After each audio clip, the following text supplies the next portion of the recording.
Bonjour à tous et bienvenue sur Imi Conseil. Je suis Rina. Aujourd'hui, on aborde un sujet important pour les étudiants internationaux. Que faire en cas de session manquée? Si tu es dans cette situation ou si tu connais quelqu'un qui l'est, cette vidéo est pour toi ou pour la personne. Donc, je te prie de transférer la vidéo. Avant d'entrer dans le vif du sujet, je vais te raconter l'histoire d'Adrien, un jeune étudiant international qui a rencontré un problème sérieux avec son statut. Et je ne te parle pas d'une histoire qui date d'il y a 2 ans. Je te parle d'une histoire qui est en train de se passer actuellement dont je te parle. Et quand je dis actuellement, c'est il y a quelques jours, dans un espace de quelques jours là. Donc voilà.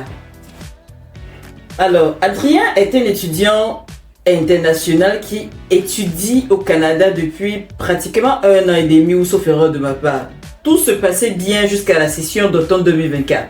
Adrien a rencontré un problème de paiement pour ses frais de scolarité. Il a payé, mais l'argent n'est pas arrivé à temps sur le compte de l'université. Je pense que ça vous arrive souvent, très souvent, vous les étudiants. Résultat, il n'a pas pu s'inscrire à temps pour la session d'automne. Quand il a réalisé le problème, il a tout de suite essayé de régulariser la situation. Mais malheureusement, les listes d'inscription étaient déjà fermées. Adrien s'est retrouvé sans statut d'étudiant pour cette session en fait. Voilà, pour cette session. Il allait voir une conseillère en immigration de son université pour savoir quoi faire parce qu'il était inquiet, c'est normal. Elle lui a suggéré de quitter le territoire et de justifier son absence d'études en disant qu'il n'était pas au Canada pendant cette période. Elle lui a donc encore ajouté où elle a suggéré que cela pourrait être accepté par l'agent d'immigration, mais que cela dépendrait de la personne qui traiterait son dossier. Vous voyez un peu, Adrien et sa famille sont très inquiets, surtout parce que cela pourrait affecter ses chances d'obtenir une résidence permanente plus tard. Ça, c'est ce que sa conseillère d'immigration le lui a fait savoir. Je vais être honnête avec vous, comme je l'ai toujours été. Premièrement, ne paniquez pas. D'accord? Chaque situation a une solution, mais il est important de ne pas agir sous pression. Certains conseillers suggèrent de quitter le territoire pour éviter des complications avec l'immigration. Cependant, cela peut souvent empirer les choses, très empirer même. En sortant du pays, vous perdez votre statut de résident temporaire et compliquez votre retour.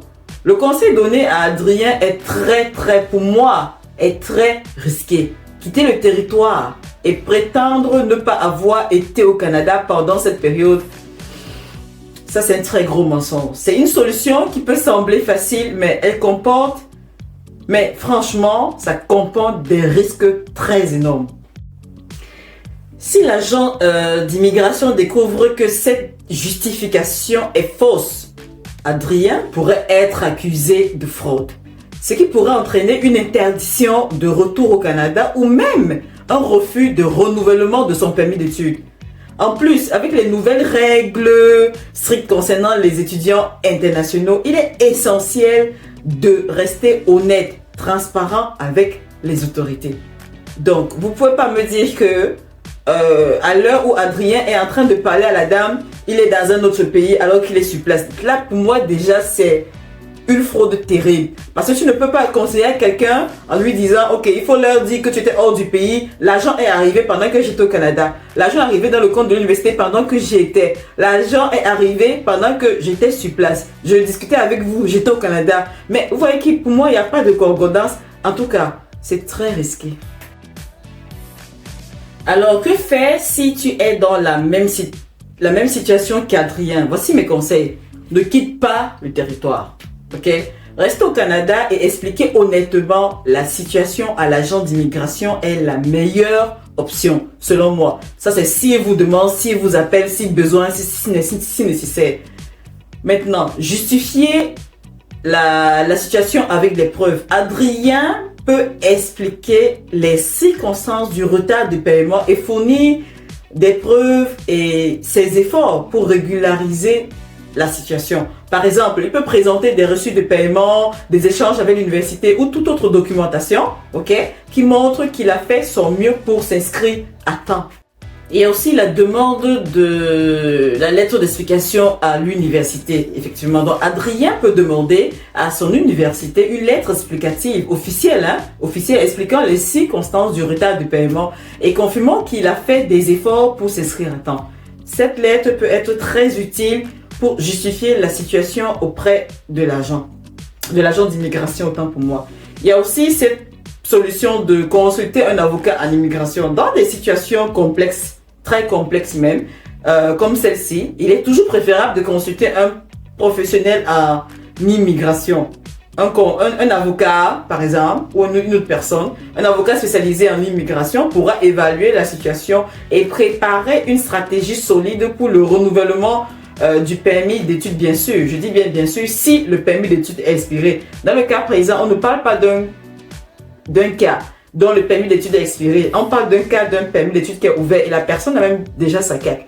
Donc moi, je conseille de consulter un avocat en immigration si, dans le cas que vous êtes, votre permis est expiré, vous pouvez les constater. Ensuite, maintenant, il faut qu'il prépare la prochaine session. Adrien devrait se concentrer sur la préparation de la prochaine session de mai 2025 et s'assurer que tous les paiements et inscriptions sont effectués à temps pour éviter de répéter cette situation. Si vous ne pouvez pas vous inscrire à la session actuelle, assurez-vous que tous vos documents et paiements soient prêts bien avant l'ouverture des inscriptions pour la prochaine session. Du genre où, dès qu'on lance la nouvelle session, tac, vous êtes à l'été. Généralement, les universités les lancent souvent 2 semaines avant l'ouverture. Donc, par exemple, sa prochaine session d'ouverture, c'est en mai 2025. Ils vont ouvrir les hostilités 2 semaines avant. Donc, du coup, soyez aux aguets pour vous inscrire à temps et ne pas perdre ça pour la prochaine fois.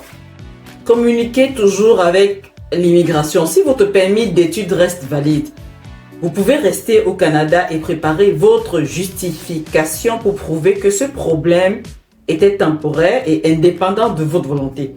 Ce genre de situation peut arriver à n'importe qui. Ça arrive toujours à tout le monde. Mais l'important est de rester organisé et d'agir rapidement. Sachez que vous n'êtes pas seul. Ok? Il y a des ressources qui existent. Il y a toujours des solutions à quelque chose. Et je suis là pour vous guider si besoin. Adrien devrait se concentrer sur la préparation de la prochaine session, comme je l'ai dit. Sa prochaine session est en mai 2025. Et s'assurer que tous les paiements et inscriptions sont effectués à temps pour éviter de répéter cette situation. Bon, j'en ai terminé. Si tu as manqué une session comme Adrien, ne panique pas. La clé, c'est de rester honnête et transparent avec les autorités d'immigration, d'accord? Quitter le territoire n'est pas une solution viable, selon moi, et pourrait causer plus de problèmes à long terme.